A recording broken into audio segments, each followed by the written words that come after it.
Le bras de fer entre le gouvernement Legault, le gouvernement du Québec et ses travailleurs de l'État, se poursuit et aujourd'hui, c'est un peu le summum, là, puisqu'on va avoir dans les rues, partout au Québec, plus de 565 500 travailleurs syndiqués qui sortent, comme on dit. Pour certains, ça sera temporaire. Pour d'autres, on parle quand même d'un mouvement illimité, là, notamment les enseignants du syndicat de la Fédération autonome de l'enseignement. On parle de 65 000 enseignants. Eux, c'est illimité, donc on est all-in vraiment. Et là, ça risque de provoquer, oui, l'économie du Québec, oui, pourrait en pâtir, on va le voir. Chose certaine, si ce mouvement perdure, ça pourrait faire très mal à bien des gens, notamment du côté des travailleurs syndiqués qui vont perdre des journées de travail et ça ne sera pas payé. Donc, et là, on voit aussi, on constate qu'il y a certains syndicats qui n'ont pas de fonds de grève. Donc, ça pourrait coûter très cher à certains travailleurs. On le voit et on le sent. Il y a beaucoup de pression actuellement de part et d'autre pour trouver une entente rapide. Est-ce que les tables de négociation sont aussi agiles à ce point ou est-ce que les ponts étaient coupés et là, on doit se reparler? Donc, j'ai comme l'impression qu'on va assister à un bras de fer comme ça au cours des prochaines semaines. Je ne pense pas que ça va se régler rapidement, ce conflit-là. Il y a des écarts très grands entre ce que les travailleurs syndiqués demandent, les syndicats, et la capacité de payer de l'État.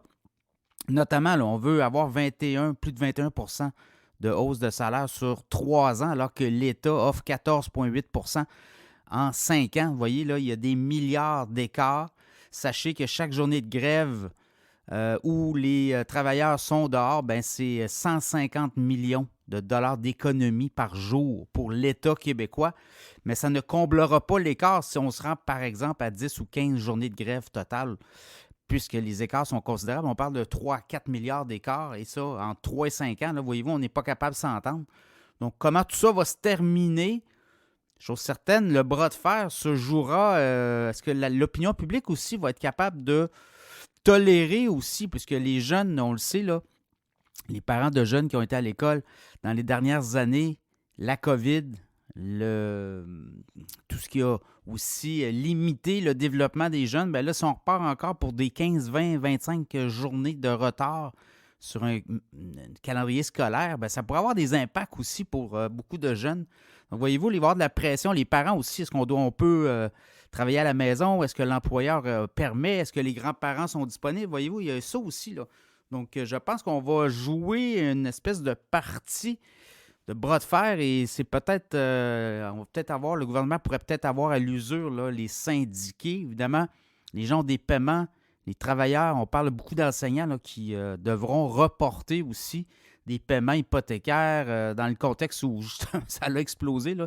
Donc, à suivre, et quand on regarde un peu les écarts de salaire, mais aussi les offres sur la table, là, il y a quand même, c'est le journal La Presse là, qui a sorti quand même des chiffres intéressants au niveau des hausses de salaire, 12,9 au 1er avril d'augmentation de salaire. Oui, ça comble quand même les 2 dernières années où on n'a pas eu de hausse de salaire, mais quand même, sur 5 ans, on parle d'augmentation pour des infirmières de 18,1 tout dépendant si vous êtes de jour, de soir ou de fin de semaine. Dans certains cas, c'est 20,9 et ça fait en sorte qu'il y a des échelons assez très... Ça va être bonifié. Même chose pour les préposés bénéficiaires, où on va avoir des hausses de salaire de 11,4 sur 5 ans, entre autres. Et du côté des psychologues aussi, on bonifie beaucoup les hausses de salaire.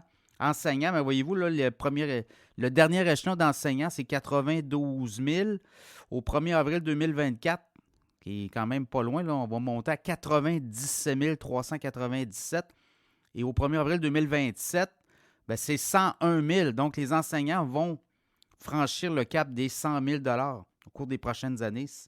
Éducatrices en service de garde, même chose, il y a des augmentations importantes. Oui, on augmente le nombre d'heures demandées, là, mais la capacité de payer de l'État aussi, dans ce contexte-là, à suivre, bras de fer qui pourrait perdurer.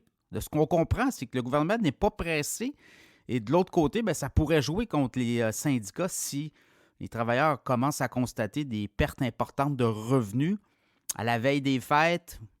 La température aussi n'est pas très clémente, donc ça pourrait avoir d'incidence. Donc, ça sera à suivre au cours des prochains jours.